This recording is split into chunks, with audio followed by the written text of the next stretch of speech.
Power Rangers geralmente começa com 5 adolescentes, de preferência, que recebem poderes do zero e aprendem a ser heróis.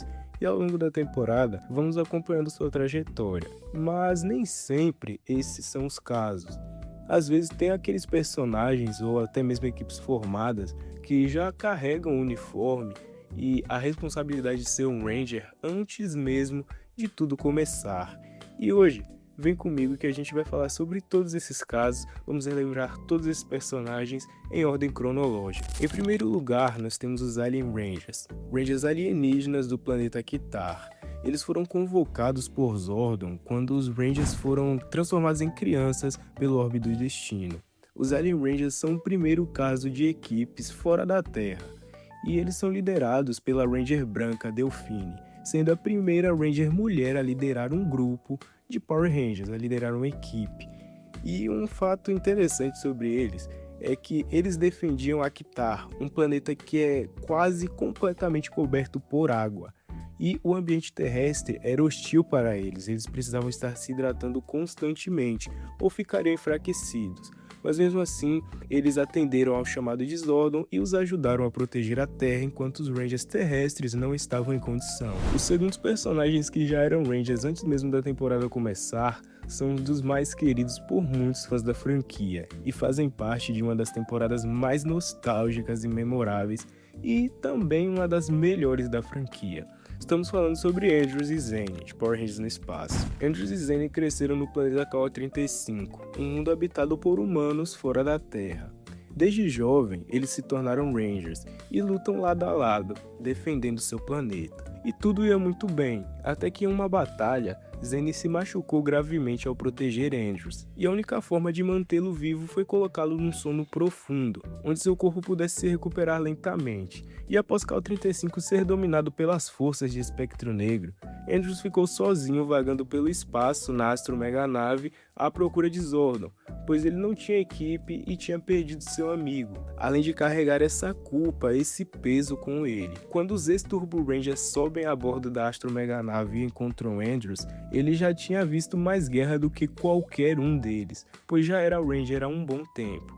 E Zane acorda no meio da temporada, mas quando ele acorda ele não precisa se adaptar e nem nada. Ele já morfa e volta ao combate, como se nada tivesse acontecido, mas reencontra seu amigo e aprende a trabalhar com sua nova equipe. Alex abre a temporada como Ranger Vermelho da Força do Tempo, líder de uma equipe de elite do futuro, no meio de uma missão de alto risco para capturar Hanzik.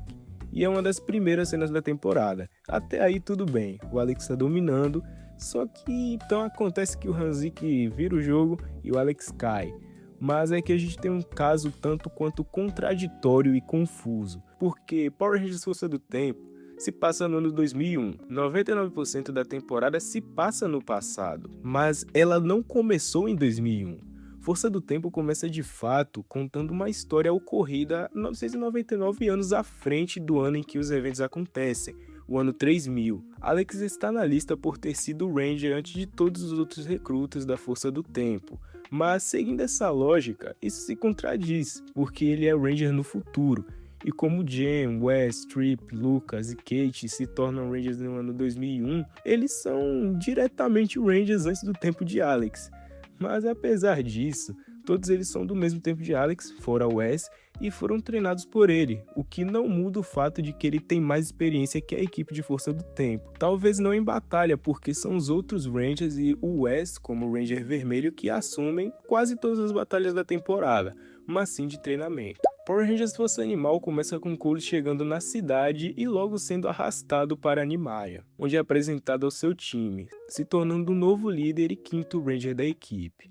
Alyssa, Max, Taylor e Danny eram Rangers há um bom tempo antes de Cole aparecer, e já tinham uma certa experiência de treinamento e combate.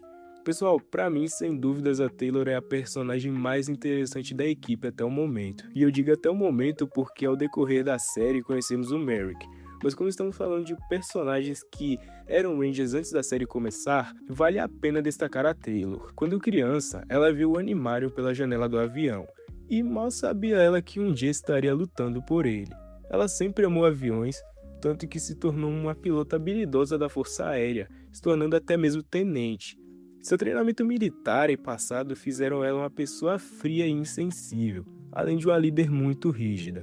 Antes de Cole chegar, ela liderou a equipe, sendo a primeira Ranger amarela como líder da franquia. O Esquadrão A de Power Rangers SPD é um caso como o do Alex, que se passa no futuro. Só que a enorme diferença é que SPD se passa no ano 2025. Ano passado por falar nisso, tá? E não quase 1000 anos no futuro. Desde a estreia da temporada, era o Esquadrão A que cuidava das situações mais extremas. Eles eram a elite da SPD, os melhores Rangers, os mais experientes e com mais missões no currículo. Até que um dia foram para uma missão no espaço, deixando a Terra nas mãos do Esquadrão B. Esses personagens sempre foram muito misteriosos, só aparecem no começo da temporada com suas identidades completamente secretas e depois simplesmente sumiram, até que na reta final da temporada retornaram, só que como traidores, trabalhando para o Imperador Grum, vilão principal da temporada. E eu vou ser bem sincero com vocês, o Esquadrão A não tem nada de interessante. Foi uma equipe que vimos poucas vezes e que não teve muito tempo de tela. A única diferença e fato realmente interessante sobre o Esquadrão A é a Charlie. Pra quem não sabe, ela foi a primeira Ranger vermelha mulher da franquia e uma das poucas líderes femininas. E cara, eu acho isso realmente muito interessante, é muito bom ver uma mulher usando vermelho. E tanto aquela cena lá, quando o Jack pergunta, você é mulher? E o Sky, o quê? A vermelha é uma mulher? Como sempre, né, Sky? Eu acho aquela cena muito da hora. E eu realmente curti muito essa inovação que eles fizeram, né, cara? Porque querendo ou não foi inovação. A gente nunca tinha visto uma Ranger vermelha feminina antes. E isso eu acho muito da hora. Mas fora isso, eu não acho o Esquadrão A nem um pouco interessante. Em seguida temos Daggeron, Liembo e o Donna, de Força Mística. Há mais de 19 anos antes da temporada começar, uma guerra foi travada no mundo mágico. E 3 dos personagens que aparecem ao longo da temporada já estavam no meio. Liembo não era exatamente um Ranger, tá? Ele era um dos guerreiros místicos, treinados pelo Príncipe da Neve que foram para essa batalha sem saber se voltariam. Daggeron era seu aprendiz, ainda aprendendo o que significava lutar por algo maior que si mesmo. E o Donna estava lá também, combatendo lado a lado com eles. A guerra deixou marcas. Daggeron acabou transformado em um sapo para impedir que Imperioso fosse libertado e ele ficou transformado em um sapo durante 19 anos, ele desapareceu após a guerra. Liembo ficou no submundo após os portões serem fechados e a gente sabe o que aconteceu depois com ele. Ele foi tomado pelo mestre, se tornando Korag, e o Donna foi a única que saiu livre e passou os anos seguintes ao lado da sua sobrinha Claire, guardando o conhecimento e esperando o momento certo. Quando os Rangers apareceram, ela já sabia exatamente o que fazer. Seguindo em frente, nós temos os 5 Rangers de RPM, mas calma, não são 5 Rangers com o Dylan e o Zig, são com o Gen e a Gemma no lugar deles. Quando o Dylan e o Zig chegaram a Corinto, a equipe já existia. Flynn, Scott e Summer foram escolhidos pela Doutora K para defender a última cidade humana contra o exército Vengeance. Eles não viraram Rangers durante a temporada. Quando a temporada começou, de fato, eles já eram Rangers. Eles se tornaram Rangers durante os 3 anos do Apocalipse. Jay e Gemma são uma história à parte. Eles eram os únicos amigos da Doutora K que cresceram com ela na sopa de letrinhas, testando tudo que ela criava. Zords, armas, morfadores. E quando o Apocalipse começou e a instalação estava prestes a ser destruída, eles fugiram com seus morfadores e foram lutar contra o Vengeance por conta própria, fora da cúpula até conseguirem retornar. Em Power Rangers Samurai, somos apresentados a Jaden, Kevin, Mia, Mike e Emily. Só que eles não foram os primeiros. Cada um deles descendia de uma linhagem de guerreiros que combatia os Nilox das gerações, desde que o líder samurai da era anterior conseguiu selar o Mestre Zendred pela primeira vez. O que torna Samurai diferente é isso. Os poderes não vieram de fora, foram passados de pai para filho, de mãe para filha ao longo das décadas. Em algum ponto no passado, houve Rangers que lutaram sem garantia nenhuma de vitória, sem saber se o selo ia funcionar, e funcionou, mas a um custo alto o suficiente para que a geração seguinte precisasse continuar a lutar. E para finalizar nossa lista, a gente tem o Danny, pai do Brody e do Levi de Power Rangers Aço Ninja. Aço Ninja começa quando o Brody ainda era criança. Num dia comum, o Prisma Nexus cai no quintal de sua casa. Galvanax e os outros inimigos vão atrás do Prisma. E Danny, pai de Brody, para defender seus filhos, remove a estrela do poder e se torna Ranger Vermelho. E após isso, ele desaparece e fica preso dentro do Prisma Nexus por 10 anos até ser resgatado por seu filho. E aí a gente tem aquele episódio lá muito da hora que os 3 Rangers Vermelhos aparecem. Pessoal, eu acabei esquecendo de mencionar os Zayt e Ion, os Rangers Vermelho e Dourado de Dino Fury. Há 65 milhões de anos atrás, junto com os Cavaleiros de Raffiron, inclusive eles faziam parte desse grupo, eles vieram à Terra em busca dos Sporix. Eles se tornaram Rangers há 65 milhões de anos atrás e depois foram mantidos em sono profundo por milhares de anos, até acordarem novamente na temporada. Para finalizar o vídeo, eu gostaria de deixar algumas menções honrosas. São personagens que não se encaixam na lista, mas merecem ser lembrados. Para começar, a gente tem o Tommy em Dino Trovão. Ele é um veterano de 4 equipes diferentes que se tornou Ranger pela 5ª vez, dessa vez a cor preta. Todo mundo conhece ele e dessa vez ele era um mentor também para os Rangers e acabou sendo forçado a lutar de novo.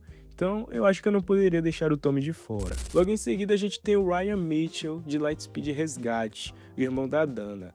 Quando criança, ele foi treinado por Diabólico antes de virar Ranger do bem. Ele já chegou sabendo lutar melhor do que qualquer membro da equipe, e dando uma surra nos resgates. Uma personagem que eu gosto muito e não poderia deixar de fora é a Carone, em Galáxia Perdida. Pra quem não sabe, ela é irmã do Andrews, que era astronema, foi capturada pelo Darkonda quando criança e passou anos como uma vilã, antes de herdar as forças da Ranger Rosa. Ela não era uma Ranger, mas, bom, como ela já atuava como vilã, eu decidi colocar ela nas menções honrosas, e porque eu gosto muito de Galáxia Perdida também, eu queria colocar um personagem de Galáxia Perdida no vídeo. RJ é um caso à parte. Quando Fúria da Selva começa, ele é o mentor, dono da pizzaria, responsável por treinar a equipe. Meio doidinho, mas ele era um bom mentor. O que poucos percebem é que ele já dominava o espírito do lobo muito antes de morfar. A habilidade já estava lá, mas o uniforme veio depois, durante a temporada,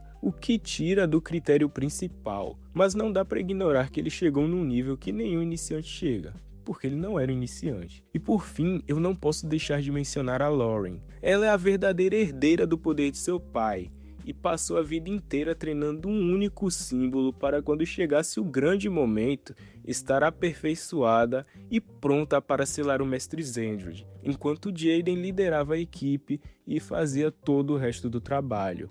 Quando ela finalmente retornou, já era Ranger antes de aparecer na tela, e o poder mais forte sempre foi dela, desde o começo.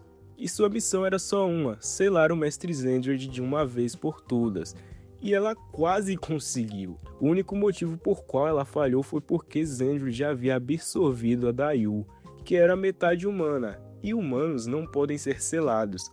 Não foi um erro dela, não foi uma falha dela, foi impossível de prever.